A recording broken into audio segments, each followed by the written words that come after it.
Toi, t'as démarré avec quoi sur de l'immobilier? En fait, plutôt la question, si on essaie de se faire un peu un avant-après, c'était quoi la situation il y a 8 ans quand t'as démarré? C'est quoi la situation aujourd'hui? Et en fait, est-ce que tu penses que c'est toujours aussi simple ou est-ce que c'est plus dur? Et qu'est-ce qu'on doit changer en fait pour reproduire une réussite immobilière ou en tout cas de création de patrimoine comme tu l'as fait toi il y a 8 ans? Tu parles de situation immobilière de marché, pas de ma propre situation. Ouais, c'est ça. D'accord. La situation il y a 8 ans, moi j'ai commencé à acheter à Budapest, donc j'ai pas regardé le marché en France, même si j'étais en gestion de patrimoine, mais je le regardais comme un gestionnaire de patrimoine te conseille en bon père de famille. À l'époque, on avait une chance, c'était le crédit immobilier. Mais en fait, il y a 6 ans, le crédit immo, les taux moyens étaient quasiment pareils qu'en ce moment. Donc, mais comme ils étaient en descente, tu sais, c'est comme le Bitcoin. Le Bitcoin, quand il est à 20 000 $, mais qu'il était à 60 000 avant, tout le monde fait la gueule. Mais quand il était à 10 000 avant et qu'il est à 20 000, tout le monde est content. En fin de compte, c'est le même prix. Donc, c'était pareil pour les taux de crédit immobilier. Tout le monde était content parce que ça descendait. Donc, on était dans un marché de crédit. C'est-à-dire qu'il était très facile d'obtenir du crédit. Les valves étaient ouvertes. Le 110%, si on savait le demander, on avait beaucoup de chances de l'obtenir. Et les taux étaient très intéressants. Maintenant, même si les taux sont pareils qu'à 6 ans, on n'est plus dans un marché de crédit, on est dans un marché d'affaires. C'est-à-dire qu'à l'époque où c'était facile de trouver des crédits, c'était plus dur de trouver des affaires. Parce que quand tu es dans un marché qui monte, où c'est facile d'avoir du crédit, bah, les prix ils montent de plus en plus, donc tu as moins de négo, tu as moins de possibilités d'affaires. Donc, les rendements ont commencé à baisser. Aujourd'hui, ça va s'inverser. Donc, avant, on était dans un marché de crédit, c'est facile d'avoir du crédit, mais pas des affaires. Aujourd'hui, on est dans un marché d'affaires. C'est facile, ou ça va commencer à être facile d'avoir des affaires, et un peu moins du crédit. Moi, comme je dis toujours, pour ceux qui ont peur, parce qu'il y en a beaucoup quand ils sont débutants, à chaque changement économique, fiscal, juridique, ils ont peur. Parce qu'ils ont été habitués à quelque chose. Ils ont appris dans quelque chose. Quand tu parles à quelqu'un qui a fait de l'immobilier depuis 50 ans, il a tout connu. Il a connu les chocs pétroliers, il a connu des années 70, il a connu la guerre du Golfe, il a connu le changement en euros, il a connu tous les changements en termes de succession, de transmission du patrimoine, il a connu 4, 5 présidents de la République différents, il a tout connu. Mais il fait encore de l'argent avec l'immobilier. Donc, pour ceux qui s'inquiètent pour ça, moi je préfère un marché d'affaires que de crédit parce que l'argent se trouve plus facilement que les affaires. Aujourd'hui, tu as des gens qui ont beaucoup d'argent, suite au Covid notamment, t'en as qui en ont mis plein les poches, et on l'a vu, hein, les taux d'épargne étaient au plus haut à la fin du Covid. Donc t'as des gens qui ont de l'argent et qui savent pas quoi en faire. C'est plus facile aujourd'hui de trouver de l'argent que des affaires. Et comme on arrive dans un marché d'affaires, oui, il y a des affaires qu'on va pouvoir trouver, et l'argent va pouvoir se trouver facilement, même en dehors des banques. J'ai l'impression que ça crée de nouveaux modèles, ce paradigme, dans le sens où je vois beaucoup de boîtes qui vont crowdfunder leur boîte, qui vont faire appel à la communauté. Alors, ça a toujours existé, mais là, il y a un truc assez nouveau qui arrive là-dessus, où tu as des modèles où vraiment tu es financé par la foule, tu essayes de te passer un peu des banques sur ce genre de choses. Bien sûr. Et j'ai le sentiment que c'est une vraie tendance marketing peut-être, d'avoir justement une communauté qui soit hyper engagée, voire associée avec ton business. Et toi, t'as fait des choses un peu dans ce sens-là J'aurais pas dit marketing, mais pour revenir à ce que tu dis, je suis totalement d'accord. D'ailleurs, on est en train de créer une boîte qui est une plateforme de crowdfunding. Parce qu'on y croit à fond et parce que pour nous, dans les années à venir, le marché sera presque comme ça. Ou en tout cas, il va complètement se démultiplier. Aujourd'hui, j'ai plusieurs entreprises. J'en ai une de formation, j'en ai une sur l'accompagnement dans le process d'achat, c'est-à-dire on te trouve des affaires off-market et on t'accompagne dans le processus par téléphone, voilà, sur chaque étape. J'ai une foncière qui permet en fait de s'associer avec nos participants de formation qui ont des affaires mais qui peuvent pas la financer. Okay. Ils viennent avec l'affaire, on s'associe, on finance, ils s'occupent de l'affaire, donc de l'opérationnel, des travaux, etc. Et on se partage les bénéfices. Ça, c'est un modèle qui fonctionne très très très bien. Et là, une plateforme de crowdfunding.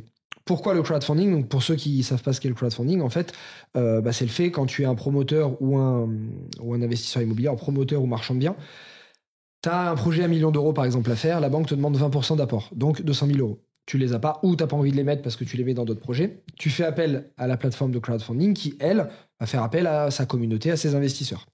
Les investisseurs, à partir de 100 euros, en tout cas chez nous, Tokimo, à partir de 100 euros, vont pouvoir prêter directement au promoteur ou au marchand pour réaliser son fonds propre, et avec ses fonds propres, il va pouvoir lever de l'argent en banque. Donc c'est un modèle, si on regarde les stats de crowdfunding, elles explosent ces dernières années. C'est un des meilleurs placements en rapport risque, temps passé, énergie et gain. Et l'année dernière, le taux de défaut a été de moins de 1%. Ouais. Je crois que c'est 0,1, et j'ai pas envie de te dire de bêtises, Mais au moins, si je dis moins de 1, je suis sûr que je suis dedans. Mais vous regarderez, je crois que c'est même Ouais, 0,1. j'ai reçu des acteurs et en effet, il y a plusieurs acteurs qui avaient 0% de déchets dans leurs opérations. Il y a une question de se dire, en effet, si on est par exemple sur une augmentation des taux et une baisse du prix immobilier, est-ce que tu n'as pas un risque aujourd'hui de financer une opération et tu as une baisse de 10% du prix et du coup tu te retrouves sur cette OP qui crache pas de bénéfices. Ouais. Il y a un risque qui se mesure. Moi, c'est le premier risque. J'évalue, j'attends la baisse du marché depuis le début d'année, on va dire. D'accord. Mais il se retarde. Ouais. Si on en parle plus tard, pourquoi pas. Mais il se retarde. Il y a plein de facteurs qui le retardent. Mais on l'attend. Donc moi, les premières directives que j'ai données à mon DG dans la foncière, c'est avant, on donnait un minimum de 20% de marge à réaliser sur nos opérations de marchand. Donc c'est une boîte de marchand, notre foncière. Hein. C'est-à-dire qu'on achète, on rénove, on revend. Et on partage les bénéfices avec notre participant qui nous a apporté l'affaire ou s'en est occupé. Donc là, je lui ai dit maintenant, suivant les villes, on va prévoir entre 25 et 30% de marge. Donc en fait, on négocie plus. Et comme les vendeurs sont un peu plus pressés de vendre parce que le marché, il y a moins de transactions et parce que les taux montent, donc ils commencent à être conscients un petit peu, toujours en retard. Le vendeur il a toujours 6 mois, 9 mois de retard pour comprendre ce qui se passe vraiment et se dire ah ouais, peut-être effectivement, mon bien il vaut plus ça, il faut que je baisse. Là, on y arrive. Normalement, ça devrait, tu vois, les 6-9 mois. On arrive aux 9 mois. On commence à arriver aux 9 mois. Ceux qui ont mis en vente il y a 9 mois, j'en connais plein. Enfin, j'en ai vu plein des annonces que j'ai contactées, etc. Ouais.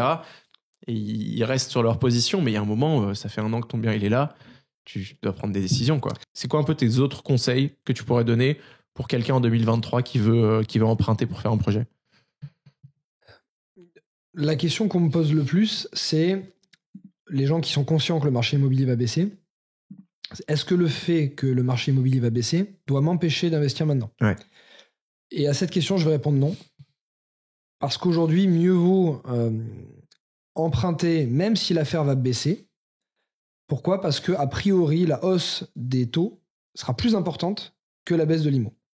On a énormément d'études qui convergent à ça. Ouais.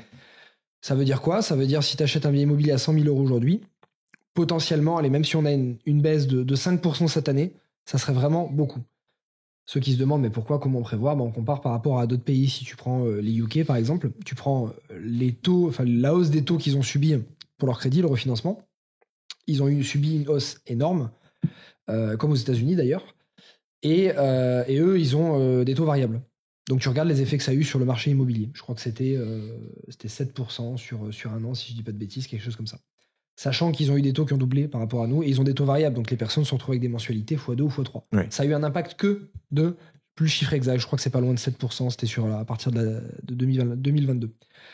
Donc nous, avec la hausse douce qu'on a eu des taux de la BCE, on peut pas avoir quelque chose, sauf un autre cas, attention que je peux pas prévoir, mais par rapport à ça, on peut pas. Aux États-Unis, aux USA, c'est pareil, ils sont passés, la Fed est passée d'un taux de 1 à 4, et ils sont passés des taux de 2, de refinancement de 2 à 6, en 6 mois, quelque chose comme ça, 6-8 mois. Nous, on est passé des taux à la BCE de 0 à 3, et nos crédits sont passés de 1 à 2, 2,5. 2,5, ouais. Voilà. Ouais. Parce qu'on a eu une politique beaucoup plus douce, et une politique de montée de la Banque centrale beaucoup plus douce que la Fed, et une politique de réplique de cette hausse dans les banques traditionnelles, les banques de détail, qui a été beaucoup plus faible en fait. Nos banques de détail n'ont pas répliqué la hausse que la BCE a soumise. Donc on est gagnant en fait là-dessus. Donc en fait, voilà, on n'attend pas un choc, mais tout ce que je peux dire, c'est que oui, aujourd'hui, moi je continue d'acheter. Faire attention à ce qu'on achète, donc on va en parler, mais vaut mieux aujourd'hui acheter parce que d'obtenir un prêt, on ne sait pas si ça va être encore plus dur dans 6 mois, et peut-être dans 1 an, et dans 1 an et demi, ou peut-être à des taux encore plus hauts. Dans tous les cas, on pourra toujours renégocier des taux à la baisse le jour où les taux descendent. Par contre, d'avoir de l'IMO, on ne sait pas quand est-ce qu'on pourra emprunter et en avoir. Voilà. Et si c'est du long terme et ta résidence principale, même si le marché descend de 5, de 10, allez, même de 15%, regardez la crise immobilière de 91 à 97, qui a été une des pires crises immobilières que la France ait connues les 120 dernières années. C'était suite à la guerre du Golfe. La Côte d'Azur et Paris ont subi les plus grosses crises, moins 36% pour le marché parisien. Regardez sur une courbe de 1900 à 2020 ce que représente la baisse des années 91 à 97. C'est peanuts. Ouais. C'est cacahuètes. C'est rien du tout. Ça se voit à peine. Donc sur 20 ans, 25 ans, en investissement IMO, c'est sécure. Donc voilà, s'il faut acheter, faut se sécuriser. Tu disais justement, attention à ce qu'on achète. Tu as peut-être des opportunités en tête ou des manières de faire qui ont changé en 2023. Est-ce que justement cette hausse des taux, tu essaies de la compenser par plus de rentabilité? Est-ce que tu cherches au même endroit que tu faisais il y a 6-8 ans? Voilà, quels sont les conseils que tu peux donner justement sur où se positionner, où chercher, quoi acheter en 2023? Alors pour moi personnellement, j'ai une autre stratégie parce que maintenant j'ai plus d'expérience. Oui. Avant, j'achetais plutôt des petits appartements dans des immeubles de rapport, petites et moyennes villes pour avoir du rendement, ce qui me permettait d'enchaîner plus vite sur les investissements et d'avoir une meilleure capacité d'emprunt. Aujourd'hui, je préfère avoir moins de biens, mais des plus quali, des plus beaux, un peu plus luxueux pour en gérer moins. Donc, je suis en train de vider un peu mon parc pour avoir que quelques biens, surtout dans les endroits où j'aime aller. Exemple, je préfère avoir une belle maison à Touloum que d'avoir 2 petits appartements, par exemple. J'aurai un peu moins de rendement, mais je suis plus à un stade où je cherche du rendement, je cherche de la sécurité, du confort et à me faire plaisir aussi parce que voilà, quand t'as une belle maison ou un truc, t'es content d'y aller et c'est cool, tu te fais plaisir sur la déco. Quelqu'un qui démarre maintenant, par rapport à ma politique d'il y a quelques années, de chercher dans des petites ou moyennes villes, je serais prudent avec ça. Parce que la baisse, si elle va avoir lieu, elle va être beaucoup plus forte dans les petites et moyennes villes. C'est toujours comme ça.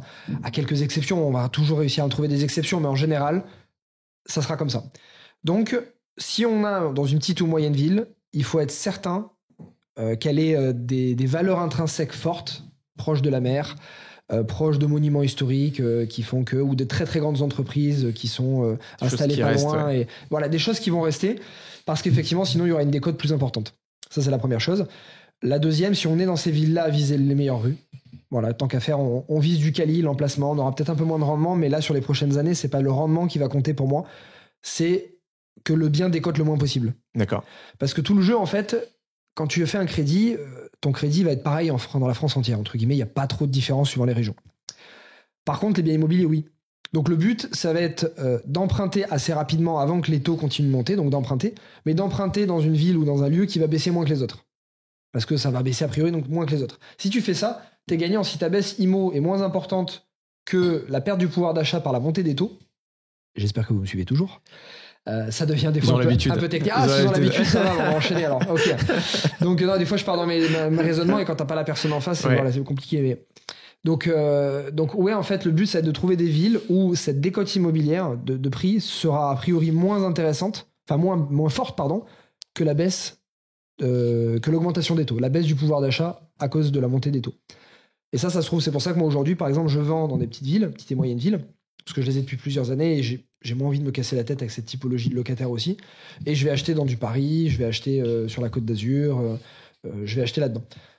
Pourquoi ? Parce que je vise du long terme et du patrimonial. Quelqu'un qui veut acheter là maintenant, petite et moyenne ville, privilégier des très très bonnes rues et faire une négociation plus forte et viser les passoires énergétiques. Parce que les passoires énergétiques, pour celles et ceux qui ne l'ont pas, depuis le 1er janvier 2023, on ne peut plus louer une passoire énergétique considérée F ou G. Alors là, c'est intéressant aussi, il y a un truc à dire. Attention, quand vous regardez votre DPE, vous savez que dans votre DPE, vous avez la lettre qui est affichée, admettons G. Elle est affichée en gros, on ne peut pas l'arrêter. Il y a une petite subtilité. C'est qu'en fait, cette lettre, c'est la consommation de l'énergie primaire. Et bien en fait, dans la loi, dans ce 1er janvier 2023, l'interdiction de location n'est pas pour l'énergie primaire, elle est pour l'énergie finale. Et donc là, il faut aller se reporter en dessous de la case. Il y a une toute petite ligne où il y a écrit énergie finale. Et cette énergie finale, vous allez vous rendre compte qu'en général, elle est bien plus haute, enfin la consommation est plus faible que l'énergie primaire. Donc la lettre meilleure. Exactement, donc la lettre est meilleure. Donc par exemple, si j'ai un bien qui est classé G et je ne peux pas le louer en énergie primaire, si je regarde en énergie finale, à mon avis, je suis en C ou D. Ouais. Je peux louer. Et ce qu'on trouve sur les annonces, généralement, c'est l'énergie primaire. C'est l'énergie primaire. Parce que les gens font pas la différence. Ouais. Donc même des agents immobiliers que j'ai vus ne font pas la différence non plus. Maintenant, on en entend un peu plus parler parce qu'il y a eu cette petite subtilité. Même moi, je l'avais jamais vu. Hein. J'ai un analyste chez moi qui étudie ce genre de choses et qui me fait le récap. Il m'a dit, tu savais ça ? Non, c'est génial. Ouais, on a fait un épisode écologie immobilier avec mon associé qui a un podcast sur la transition écologique justement. Ouais. Donc on a un peu parlé de ces trucs-là, mais c'est tout récent. Tu vois, il est sorti il y a 2 semaines. Ok, d'accord. Voilà, vous irez voir. Alors, mais du coup, on n'avait pas trop parlé de l'impact en effet et de la manière de. Donc je vois 3 piliers intéressants. Aller chercher, c'est marrant parce qu'il y a 6 ou 8 ans, tu nous aurais dit aller chercher une ville où il y a un meilleur potentiel d'augmentation, et là on est sur le moins de potentiel de diminution du prix. Exactement, ouais, le marché change, on s'adapte. Non mais tout à fait. Ça c'est le premier pilier. Le deuxième pilier, c'est aller chercher de la négo relativement forte. Je sais pas si sur ces points-là, on peut rentrer un peu dans le détail. Il y a des biens qui sont là depuis un an. Les personnes, elles payent des taxes foncières, etc. Donc là, je pense qu'on peut aller chercher.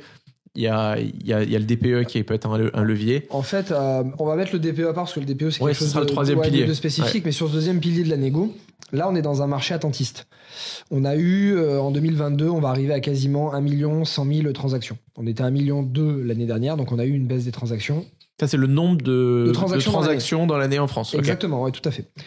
C'est pas une baisse énorme, mais il faut dire qu'au premier semestre, on n'a pas eu de baisse quasiment. Et le deuxième semestre, on a une baisse de l'ordre de 5-7% par rapport à l'année d'avant. Donc on a une baisse des transactions. En fait, si on a une correction de marché, elle se fait soit par le prix, soit par le volume. On n'a pas le choix. C'est-à-dire des gens qui vendent, soit ils veulent vendre vite et donc ils vont baisser leur prix. Donc là, on a une transaction qui s'ajoute, mais on a une baisse des prix. Soit ils veulent pas vendre, on n'a pas de transaction, pas de volume, mais on n'a pas de baisse des prix affichés.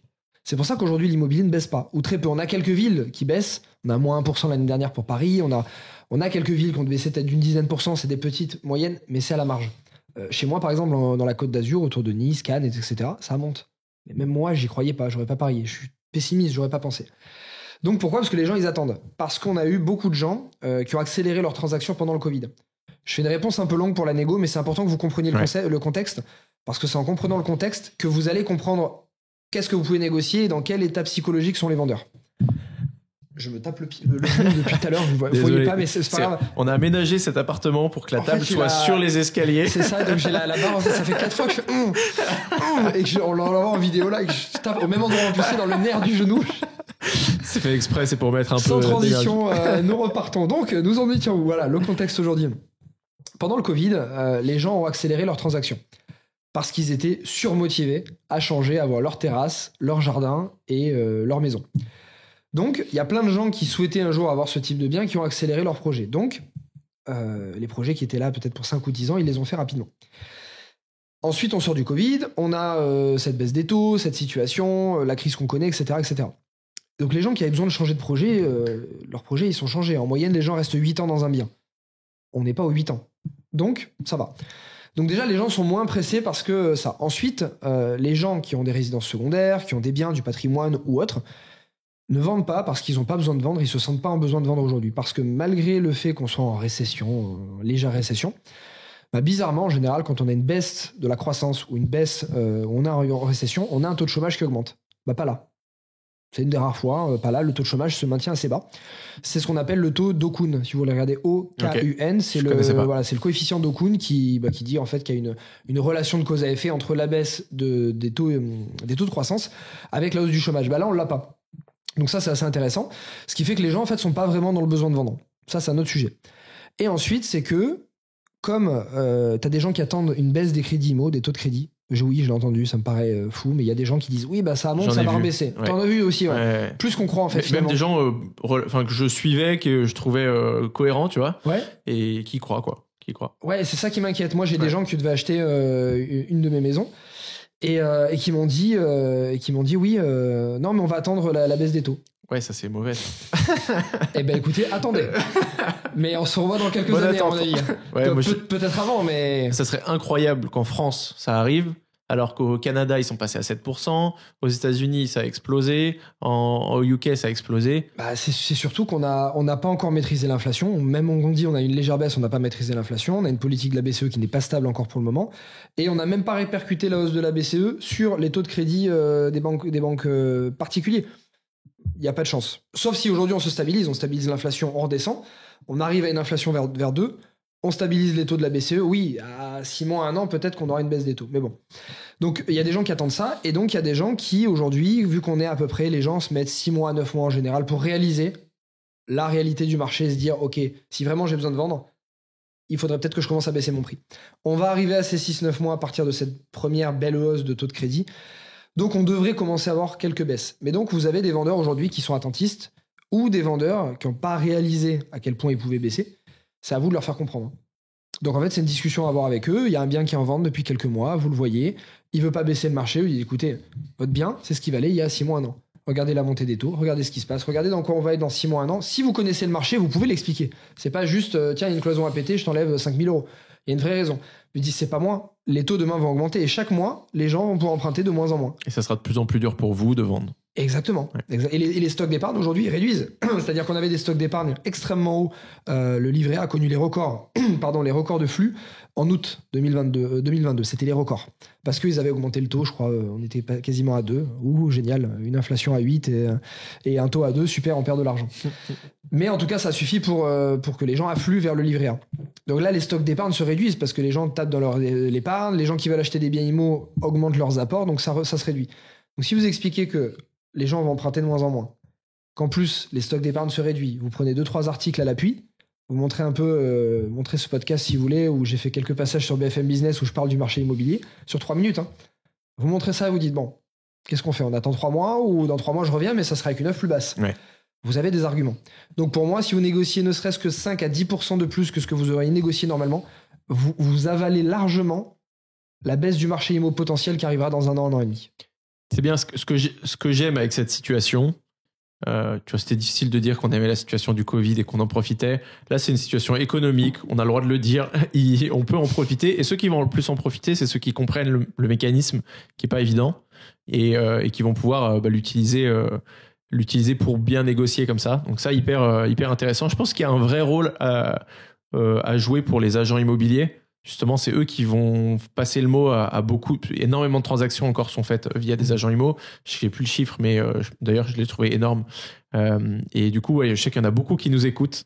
Donc, allez-y, parlez à vos vendeurs, expliquez-leur ça, envoyez-leur cette vidéo, comme tu disais. Exactement. Déjà, c'est bien les agents IMO que vous formiez et que vous ayez cette culture-là, parce que bon, on va le dire en passant, hein, très peu d'agents immobiliers ont même des connaissances fiscales ou des connaissances de marché sur l'économie.